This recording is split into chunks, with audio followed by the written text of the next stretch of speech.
All right. Good afternoon, everyone. Just give us a minute or two here to see if anyone else wants to join, but we'll get started right on time at 1 o'clock. So thanks everyone for getting in early and on time.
All right, everyone, thanks again. I have 1 o'clock, so let's just go ahead and get started here.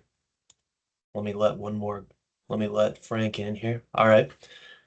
So yeah, good afternoon, everyone. Um, as we do more of these calls, I'm actually starting to recognize more and more of you. But for those of you that don't know me, my name's Kyle Truba.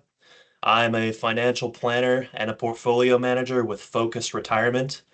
We know a lot of you folks because we manage your 401k plans or we work with you individually. But I'm joined here today by my colleagues. I have Alexi Moody and Rodney Jones. Uh, Gonna dive right in because we're right in the middle of the day here, but I want to start with a really quick statistics here that kind of concerns us as advisors, right? So I hope we've all heard of a company called Charles Schwab, but if not, they're one of the largest providers of retirement and investment accounts in the US, probably in the world, actually. But so Charles Schwab, they actually surveyed some of their customers and they found that most Americans, they spend more time researching a car purchase or planning for a vacation than they do planning for retirement. And you can imagine why that might concern us as financial planners and financial advisors, right? About a third of the people they surveyed actually said they spend less than an hour per year monitoring their investment accounts. So if you fall into that group, no worries, because today's call, hopefully, we're all going to get back on track and we're going to get some ideas on things we can work on as we kind of lead into retirement. And that's exactly why our partners here at Franklin Templeton Investments, they helped us put this presentation together. So I want to introduce you to our friend and colleague. His name's Rodney Jones. He's from Franklin Templeton's Learning Academy. So he has over 2 decades of experience in the financial service industry. He's also an author and a podcaster, and he told me before the call here that he actually sang in the Houston Symphony Chorus. So maybe if we finish early, he can give us a tune or something here. So, but only kidding there. I'm gonna turn it over to Rodney. He has some really good info for us today. So, Kyle, thank you very much. And you know what? It never fails that if I'm in person delivering a session across the country or I'm virtual, the minute that someone reads, "Oh, he sang with the Houston Symphony Chorus," maybe he'll sing us something. Never fails. Never fails. It always happens. So that being said, ladies and gentlemen, I'm going to purposefully drag this one out, so there will probably be no time left to sing. Just playing. all Just playing. right. Let me go ahead, Kyle. If you'll bear with me, I want to go ahead and share my screen. I'm not going to spend a lot of time talking about myself doing a bio read. If you all are interested, like Kyle, it's out there on LinkedIn. You can, read it there. But this isn't about me. This is about you and what you came to get. So I know that you came to get these seven sort of things that I need to do. You say, Rodney? I'm about to hit this home stretch. What do I need to do? I'm glad you asked. And I'm especially glad because of where this particular session is on the calendar is falling. Kyle, let me know if you can see the screen okay. You got it there? Yep, it's up. Great, great, great, great. So think about it. Think the opening ceremony for the Olympics, or the opening day, it was yesterday. It kind of snuck up on me. I looked down at my calendar. I was like, wait a minute, the Olympics have started. It started with soccer matches or football. So think about it, the things that we've seen leading up to this point. You probably have seen them on television. I hope that we don't see any of this, but think about it. There's that one race where the sprinter, the long distance runner, they're trudging along on the path, and they get right up to the finish line, or maybe 10 meters away or 50 meters away. And I don't know what happens. In football, they call it a turf monster, the track monster. Something happens, and boop, boop, boop, they trip right before the finish line. And you think about that moment, even if you're not for them, sort of feel bad for them as a spectator. Occasionally you'll see someone display good teams, good team harmony and sportsmanship, and you'll go over and they'll pick them up. But then by that time, so many others have finished, and yeah, they may cross the finish line, but later than they expected. And there's no better metaphor, example, illustration that I can think about than that one as we go into this program called the home stretch. 7 things you need to do in a decade before you retire. Number one, make sure your shoes are tied. You don't want to trip over your shoelaces. But I will tell you this, that image is going to stick in your head as you watch these 2024 Olympics, especially when they get to the track part. And I'm glad it's going to be that way, because as these runners and these racers cross the finish line, I want you to think about my melodious voice and Rodney telling me these are the things that I need to do to make sure that I don't stumble before I hit the finish line. And so we're going to go into 7 of them. Now, I know seven might sound like a daunting number, but trust me, we're going to get through this probably in about a half hour. So buckle up with me. I'm not going to go lightning speed. Please take notes if you're on the other side of the camera and you have something to write down, something to write with. I'm going to give you some things that may or may not be on the screen, but I want to make sure that you capture some of these things so that you can take them to your next appointment with your financial professional and say, hey, what was Rodney talking about when he mentioned, and you fill in the blank. So that's what I want you to do. But these are the things that we're going to talk about. We're going to look at, making sure we know when the right time is for you. You all know this and you've heard this, but every situation, every scenario is different. Let me pause for a second and say that I too used to be a financial advisor. In those 20 plus years, those 2 decades, I used to sit down with families just like yourselves and talk to them about these things. So I'm feeling like this is somewhat of a homecoming for me. Like I'm talking to a Microsoft Teams call of a bunch of my clients, and so you'll get that fiduciary responsibility out of me that I know you get out of Kyle and the rest of his colleagues. But this is something that I would tell my clients, and something I'm glad that Kyle and the people at Focus wanted me to share with you, that yes, you need to make sure that you understand the right time for you. And the right time for you, emphasis you, meaning it may not be your neighbors, your best friend, your sister, your brother, well, your parents did it. This is about you. This is your race. Again, the Olympics, right? We're going to stay in our lane. So determining when the right time is for you, taking aim at your target. I love that, because archery is another one of those events in the Olympics. So when you see archery, you'll think about some of these things when we talk about what's my target. Maximizing your nest egg. I don't have an Olympic metaphor for that. Maybe you can come up with one, but we want to make sure that we maximize what we've actually been saving. Getting a portfolio checkup, creating a social security strategy. That's an important part of your retirement strategy. And there's some things I'm going to share with you there that you may or may not know, but I want to make sure to reiterate them if you do know them. And maybe I bring up some things that, again, you can take to the next conversation you have with your financial professional. Number 6, building a retirement income stream. So many financial professionals, and I know this again after 20 plus years, they're very good at what we in the industry call the accumulation phase, right? That's where you're building up this nest egg. and they know how to, structure your portfolio, and they know, how to rebalance it. And they know how to do all these things to make sure that as you're saving this money, as you're accumulating this money, that everything goes well. But there's another phase that comes after that. And that's the distribution phase. Some people may call it something different, but that's basically when everything you've saved, now you need to live on it. We're going to look at, some tips in building that income stream. Hey, what's the best and most efficient way for me to make sure that everything that we've saved, that it gets funneled to me in the way that will help me live the retirement life I want to live. And then I like the last one, looking beyond money. I'm going to save that for last because that one's a little heart tugger. Up, I may have given it away, but I'll save that one for last. Let's jump into it. Determining when is the right time for you. If I were to ask you, when do you think most people retire, or when would you like to retire? Right? Most people, they say, hey, yesterday. I wish I could retire tomorrow. Right? But when you look at it, at what age do you think you'll retire? A lot of times people think, yeah, I retire at 55. But when reality kicks in, they find out that they're retiring just maybe a little bit later. Why is that? Well, cost of healthcare has gone up. Maybe they didn't save enough during that accumulation phase. Or maybe, not maybe, but we've all seen the impacts of inflation. Hey, things just cost more. So maybe I have to work just a little bit longer. But then there's this other side of the spectrum. People who thought that, yeah, I'll probably retire at 65, they end up retiring just a little bit sooner. Why? Maybe poor health forced them into retirement sooner than they thought. Or maybe it was unemployment. Or maybe, good thing, right? It's not always a bad thing. Maybe, you know what?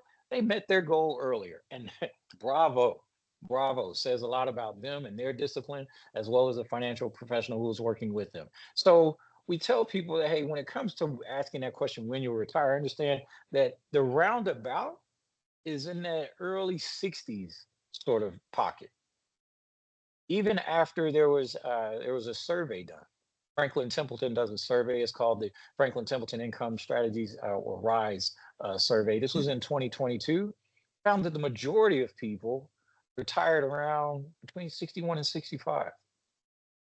So my point in that is this. Before I get here, let me go back. My point in that, before you see these beautiful young people on the picture on the screen, my point is this: when you ask yourself that question, hey, when would I like to retire? When do I think I want to retire? Or when you and your financial professional talk about, understand this: it does not have to be an absolute.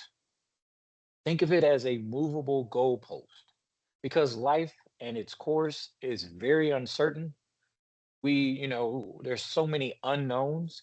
And so what's good is that we initially plot a point on the chart to say, this is when I would like to.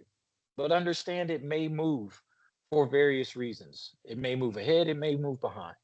But just look at it as something that isn't absolute. Better that to look at it as something that is movable, a movable goalpost. Now, let's get into this age difference. Again, we're talking about when's the right time for you. I want to bring up age because, well, can't get away from it. Think about this.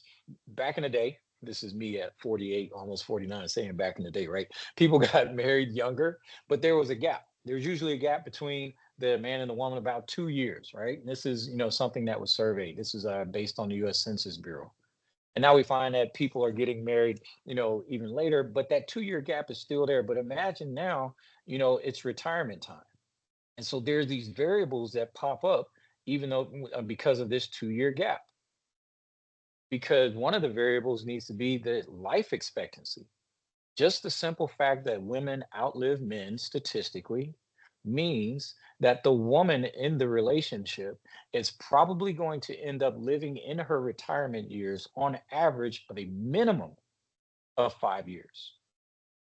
Now, something that I like to bring up in this section as a former financial advisor, something that I was guilty of doing is, just talking to the man of the house.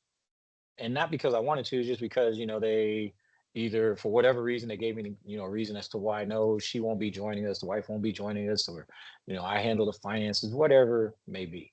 But understand it is critical for her to be at that table. It's critical for you to be at that table because chances are just based on life expectancy, you may end up doing retirement, a good portion of retirement, you know, on your own. Now, that's not something I would go into the conversation and say, hey, based on numbers, you're probably going to be doing this by yourself. I wouldn't want to do that. But my point is this: understanding the age difference and the things that come with it. What comes with that age difference is making sure that we have a good medical and healthcare plan in place, that those funds are set up, all of those nuances that could be overlooked, making sure that they're actually taken into consideration because of that age gap. Again, another thing to bring up in your next conversation with your financial professional. You're going to hear me continue to say that, and I hope that as these things sort of, poke you in the side a little bit, that you'll jot them down and make it a topic of conversation in that next conversation. All right.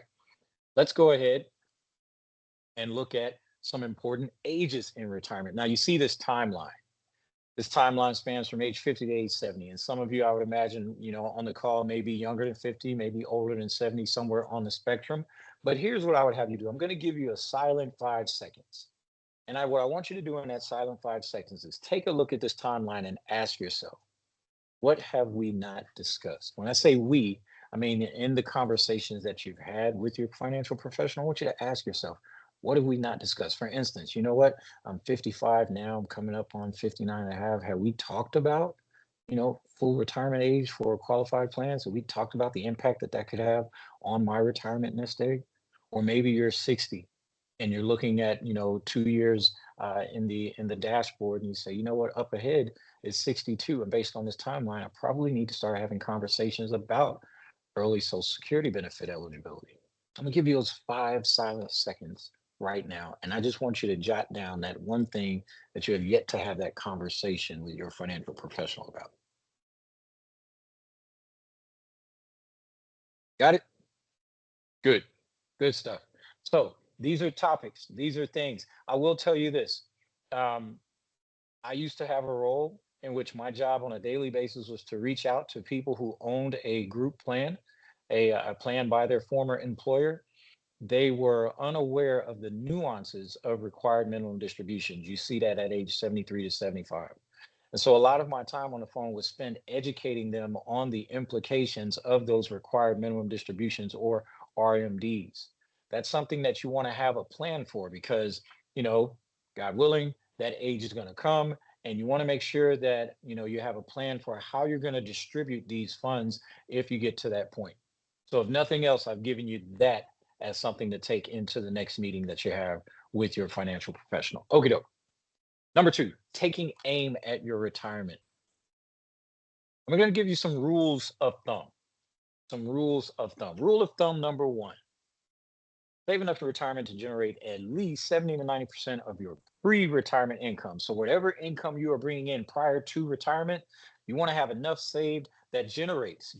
When I say generate, I mean you want to have enough saved towards the income on that gives you a stream of income that's 70 to 90% of your pre-retirement income. Now, I already see the eyebrows twitching. I've seen people go back in the seats. I'm pretty sure somebody out there say, wait a minute, that math doesn't math, Rodney. 70 to 90%. Why do I need less? I'm glad you asked. Let's take a look at it. Because when we look at just the sheer facts of things, during retirement years, the cost of some of the things that you're putting out for pre-retirement, they may go down. The house maybe gets paid off during sometime during retirement if it isn't already paid off.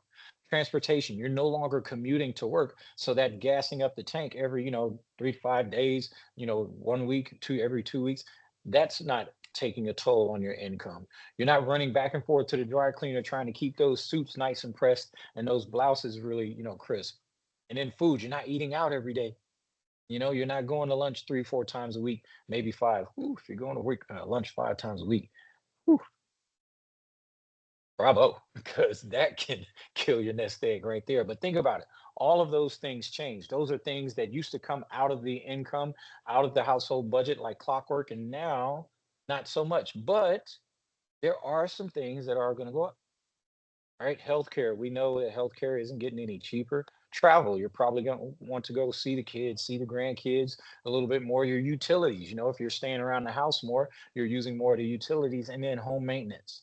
Now you can catch those projects, those honeydew lists, or maybe you're the honey that's doing right, and you're doing all those projects and projects around the house. Those things go up. So basically, you'll get this average, but some things go away.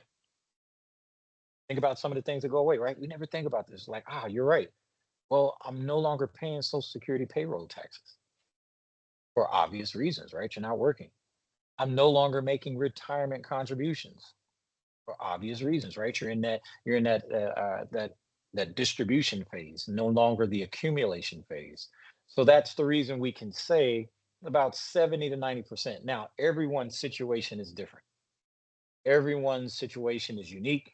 And that is another reason why it is critical to sit down with your financial professional and say, hey, based on my budget, based on my income, my needs, my goals, about how much should I be looking to make sure that I have in terms of an income stream. I heard on your call it was 70 to 90%. What's my number? And your financial professional will help you get that number. Rule of thumb number two, save a multiple of your salary based on your age. Now, typically when I show this and people, the natural thing to do is to plot where your age is and compare that with what you've saved. And there's the tendency for people to feel down because they're like, oh my gosh, I'm so behind. I don't want you to do that. It's just a marker. It's a goal. It's something to shoot for.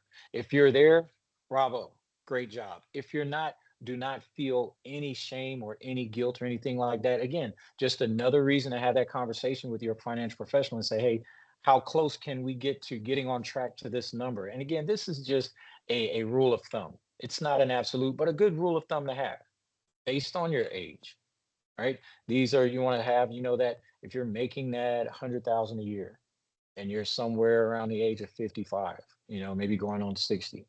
Yeah, that's 6 to 8 times your salary is a good sort of target. Again, but like we said before, these targets, they can be adjusted. Things change. There may be things going on in your life now that won't be going on later. So again, it's just a rule of thumb, not a rule that is etched in stone. Rule of thumb number three, save enough to generate a 4% withdrawal rate. Again, when you see that word generate, we're talking about this distribution phase. I'm no longer accumulating. Now I need to live off of that money. And so the rule of thumb we have here is you want enough in your lump sum, enough in your nest egg, enough in your bucket, whatever example you want to use, that when that money is activated and there's an interest paid on it, that it at least generates a 4% withdrawal rate. What do we mean? Well, let's say your desired income is 25,000, from a particular bucket. Well, your retirement savings required to in order to generate that with a 1.5% return as such with a 5% return as such. Well, let me go back. I want to go back to that. So you see the differences. So what you're seeing is the nest egg needed.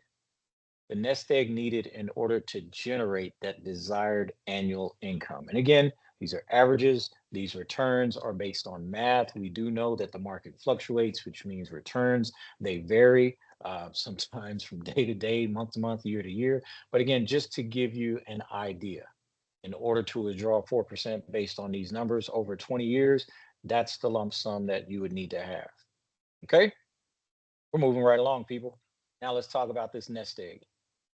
How do we maximize it? Well, we got this couple here. Let's give this couple a name. Let's give them Jack and Diane. You know what? That's a song. Some cities like Jack and Diane. Yeah, I think that just clicked. Okay, Jack and Diane. They're both 50. They're both 50. Jack makes about 150 in income.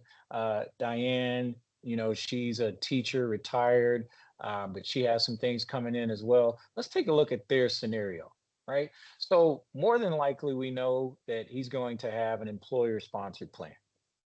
And let's say that he maxed out. Now, when I say maxed out, just for verbiage, there's a lot of times I would talk to clients and they think that maxing out means that they're putting in the maximum to get their employer to match. They're getting their employer's maximum, contribution, and that's not the case, right? So, for instance, if your employer says, "Yeah, we'll put in 6%," and then they put in 6%, they think that they're maxing out their employer-sponsored plan. That's not the case. Maxing out your plan, you want to make sure you understand that to mean you're putting in the amount that the IRS says that you can absolutely put in, and that's the maximum. So in this case, Jack is putting in 23,000 into his retirement plan, and the employer is matched 4,500. Now, there's something here called a catch up. Jack is 50. So if you're age 50 or over and you're not taking advantage of this catch up in your employer sponsored plan, I want you to jot that down. And I just want you to go into your financial professional and say, "Hey, I found out that I can put more money into my plan. It's called a catch up. Can you tell me more about that?" So they put in the catch up plan. I'm going to come back to what you're seeing flash up there. I just want to get through all of these. But also, they say, you know what? Hey, you're eligible. You can open up a retirement plan outside of, in addition to your employer sponsored plan. So Jack opens up a Roth IRA. And there's a catch up for that as well because he's age 50 or more. But he also opens up a spousal IRA for Diane. And because she's age 50 or more, she can do the catch up feature. And now what you have, go back, is this $51,000 over the course of a year they can save. And that's tax advantage funds. Tax advantage means that at some point during that saving period, you're getting some sort of tax advantage that you can take advantage of either now or later. But let's look at the hypothetical growth of this, right? So you got that amount saved in the course of a year. Let's say if we save it over 15 years, and let's say we're getting a very modest return of 6%, right? Look what happens. Again, this is math. This is for illustration purposes only, but the math does compute that with a 6% return on that over the course of 15 years, they're putting themselves in position to save over 1.2 million. Remember a couple of slides back, we said, hey, what do we need in order to generate X amount of dollars? Over the course of 20 years, they're right there on par. That's Jack and Diane, right? So understanding what your number is, understanding how to get there, understanding how to maximize your nest egg by utilizing all of the tax advantage features that you have available to you, definitely is a topic that you want to take into your next conversation with your financial professional. All right. We're more than halfway home, people. We're almost to our own finish line. Okay. And this is when we talk about getting a portfolio checkup. Now, Kyle mentioned it earlier about the things that we spend time doing. Think about it. We definitely will make time to go in and get a physical checkup. We will make time to go in and take our car to get a tune up. I even got an email from my cell phone provider. And it said, bring your cell phone in for a tune up. To which I thought, like going on in my cell phone. I want to make sure that it gets better battery life and it doesn't drag and it works for me when I need it. I probably do need to take that in for a tune up. But ladies and gentlemen, are we that in tune with our portfolio and saying, hey, every 6 months or maybe every year at minimum, I need to make sure that I'm taking this thing in for a checkup. You got a good financial professional, they're probably calling you and saying, hey, it's time for a client review. Those are meetings that you want to make sure you take. You want to make sure you dig into those because this is where you get to look at your portfolio and take a look at these macro things, right? These things that from a 30,000-foot view you may overlook. For instance, did you know that when you go and you work for an employer, 69% of the time that retirement plan is automatic enrollment because 71% of the jobs offer a plan. So let's put that together.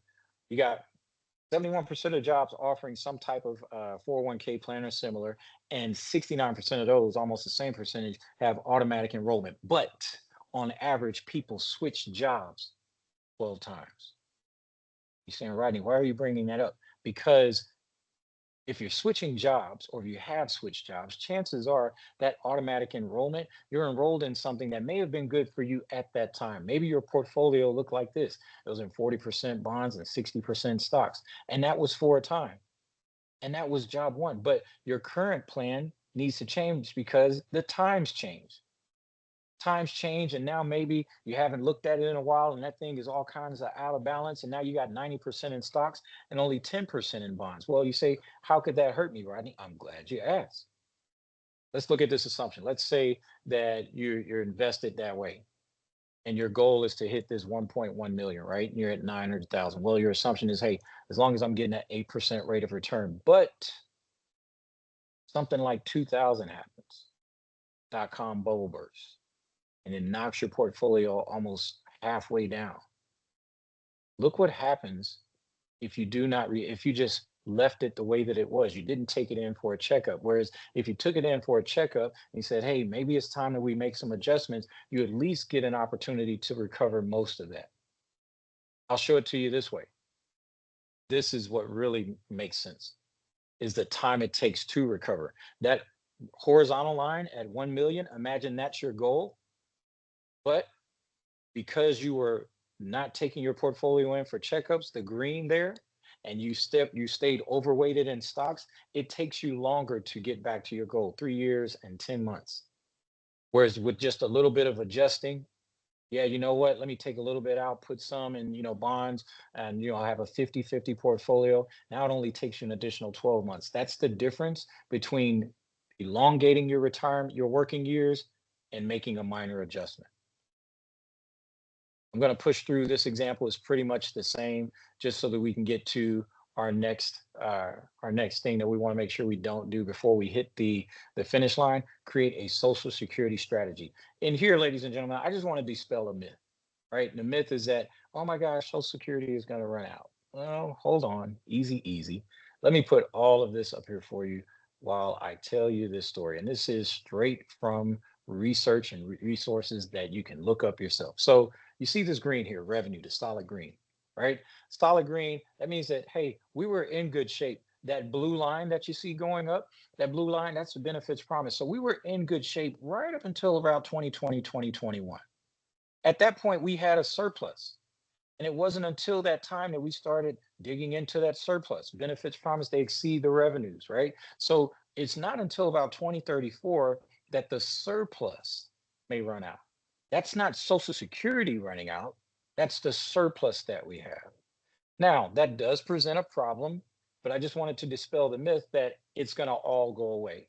No, this is where, some solutions have come up to make up for that gap. But I just wanted to make sure that we're aware that, hey, based on what was there and what there is now, and those who are pulling on the Social Security benefits and the surplus that we had, the mathematics shows that the surplus is not going to run out until 2034. So wait a minute, I'm probably going to retire well after that. Again, there's some conversations well above my pay grade being made to make sure that this potential gap is being addressed. But I just wanted to make sure that we understood and we demystified that particular piece of information. I'm sure you all know about your full retirement age. If not, based on your year of birth, you can identify that here on the screen. This is something that often comes up that may be an unknown. Did you know that the more you make, the less Social Security will replace? Based on your income, let's say you're making about 100,000 a year, Social Security will probably replace about 38% of that, roughly on average. The more you make, the less Social Security replaces. Again, conversations for you to have when you go in and sit down with your financial professional. We're almost there to our own finish line. Before we get there, let's talk about building this retirement income stream, right? How do we make sure that we have enough coming back? Take a look at this. This is why this is important, right? On this slide, you see, okay, this is a 10-year average monthly income for a $500,000 investment. So basically, we're saying you got $500,000 nest egg, but you're very conservative. You say, you know what, Rodney, there's a lot going on in the market. It's too volatile. I'm just going to put my money in cash and money market, type instruments, CDs and things of that nature. And you know what? Okay, you're well within your rights to do so, but understand, if you're doing that and hoping for them to, sort of drive some sort of income stream for you, just know that that money market account is only going to give you about $82 a month. That is not enough to do too much within a household. Maybe that's a couple of tanks of gas. Maybe it's some groceries. I know it's not groceries in my house, right? What about the CDs? CDs may give you, enough to pay a bill. These options that you see in blue These are options that you need to go to your financial professional and say, hey, I heard on your call that there are some other options that may be conservative in nature, even though they do carry a risk. Every investment has some sort of risk attached. What's best for me to make sure that I can maximize my income stream? And know that these retirement there are some pros and cons that go with each, right? For these income producing products, one of the good things is, hey, there's no distribution of your original savings, but the income may fluctuate. And for these systematic withdrawals, right, there's consistent income, but you need to also understand that it may distribute your original savings. So again, when it comes to that income stream, it's just understanding what's best for you, having the conversation with your financial professional to look at your entire picture, what your needs are, what your goals are, and to make sure that every avenue is addressed with regards to the types of vehicles that you can use in order to get the most income with the amount of risk that you're comfortable with. Which brings us to our last point, looking beyond the money. We've been talking a lot about money. This is actually my favorite section of this particular presentation. This is the conversation that I like to have. This is the conversation that I can't wait to have because there are some things out there, we've heard the cliche, right? That money cannot buy. Yeah, money is important for good health. There are resources out there that cost money, and so, yeah, I want to have good health. But all of these things make retirement fun. They make life fun. Having good health, good friendships, and family around. All of those things are important. I want you to write this word down, please. Ikigai. And if I've mispronounced it for anyone on the call, please forgive me. Right? I'm trying my best.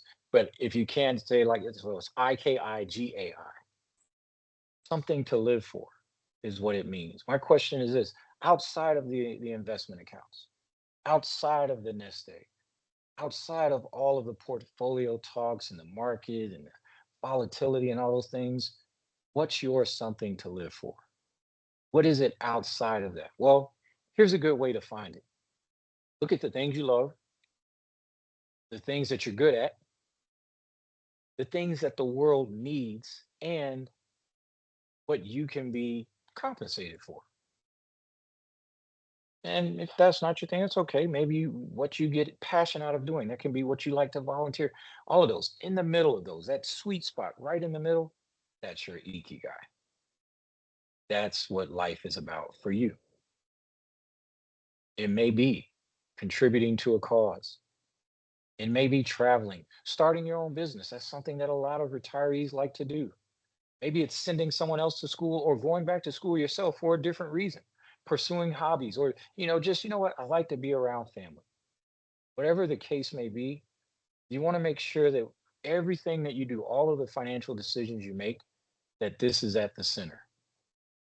On the screen, you see some things that people did, in their retirement years or in retirement age. You know, when I look at someone who's 70, I'm sorry, 82, a triathlete, I'm 49. I don't have any desires to do that. So that's not for me. But I mean, imagine standing at that finish line, cheering her or him on at the age of 82, getting that finish line medal for being a triathlete. At the age of 80, climbing Mount Everest, some powerful things. So these are the things that you really want to think about because retirement is wonderful, yeah, but you got to have two essentials. You got to have much to live on and much to live for. We don't know who said that, as from author unknown, but the statement rings so true. What is it that you have to live on? And what is it that you have to live for? Ladies and gentlemen, I just took you through the 7 things that you need to do the decade before you cross that finish line. And remember, as we watch these Paris Olympics, whoever you're rooting for, whatever your team is, when you see somebody about to cross the finish line, I want you to ask yourself, wait a minute, have I done the things necessary for myself to make sure that I don't stumble before I get to the finish line? And one of the main ways that you can check that box, you're already doing it. So I want to say bravo to you, those of you who have gotten on the call, all of you. Everyone on this call, I want to say thank you. Focus, I know, thanks you. And that's why you want to make sure you continue to stay close to your financial professional because they're the ones who are there to help you get across that finish line. Ladies and gentlemen, my name is Rodney S. Jones with the Franklin Templeton Academy. I appreciate you all staying with me. I'm going to go ahead and give it back to you, Kyle, but thank you all very much. Yeah, thank you very much, Rodney. That was very enlightening. We it looks like we're not going to be able to hear you sing today because we're a little over time. But um, I didn't do it on purpose, but you know what? All the more reason to have me back. exactly. Does anyone have any questions or comments? Anything they want to add to the end here? While we kind of stew on that, I'm always reminded when I read these slides and see this presentation. I met with this one gentleman, and I've had hundreds or maybe at this point thousands of financial planning meetings. And I started asking him about his goals and his expectations. And I was expecting him to start talking about, I need this much income in retirement. But this guy started saying, I'm going to learn how to play the piano. I'm going to start doing oil painting. I bought a bike. I'm going to start doing races with my son. And I was like, wow, that's the first time that's ever happened, but that's exactly the way he should have been thinking about retirement. He wanted us to kind of help him empower those goals rather than be thinking about that stuff himself. So I would definitely encourage everyone to take that approach because, retirement is a whole new venue for us. So let me see here. So question from Ella. She said, "How often do we check our retirement plans?" And then she put in her guess here quarterly. So yeah, that we don't want to be looking at these things every day, but we also don't want to kind of go into the trap that we talked about at the beginning of the call, where most people spend less than an hour a year looking at this stuff. So I think quarterly is very prudent for the average person. Um, if you were one of our clients, we like to meet, anywhere from 1 to 2 times a year. Some of our clients meet more, but yeah, 1 to 2 times a year we'll do kind of a full review. But I think it's a good idea for all of us just for good housekeeping to kind of monitor this stuff quarterly. So that's a great question. Now, can I echo your sentiment there? Because Sure. you chose the word monitor, and Ella, that's the word that I love. I would share the same thing with my clients. You want to keep an eye on it. Think of it like your health, right? You want to make sure that you have a pulse on it. If you're feeling something going on in the body, we're not going to ignore it until our next checkup, but we want to monitor it. We want to keep an eye on it, and keeping that eye on it in this regard, it's so fickle, especially in a volatile market. Things that can happen the month prior or the week prior to you getting your quarterly statement, that by the time that statement is mailed out, that so much has changed. So like Kyle said, it's a monitoring it, knowing that hey, eventually I'm going to have that semi-annually or annual checkup. So it's something that I would keep an eye on, and I would, if you're very um, concerned about it or something like that, yeah, those intermittent conversations you have with your financial professional, you can bring that up, and that way both of you all are keeping an eye on it. But monitoring was the best word to use, Kyle. That's a word that I would use with my clients, just like you do your physical health. It may be an ache you have today, but maybe next week it's gone. It could be that particular part of your portfolio had a bad week, and maybe next week it rebounds. It's a monitoring. Great question, though. Thank you for that, Ella.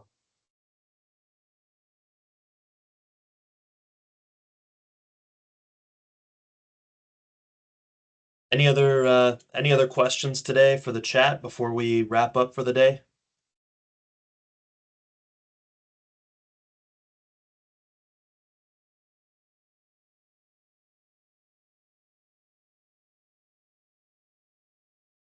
All right. Well, I did leave my email in the chat. I'll try to send out a quick follow-up to everyone afterwards, but we are your financial advisor, so use us as a resource if you have any questions. We're basically here to help you out. So wanted to thank Rodney for joining the call today and helping us out, and thanks for everyone for joining in the middle of the day. And rightly so, use us as a resource if you have any questions or concerns or anything comes up. So Thanks again.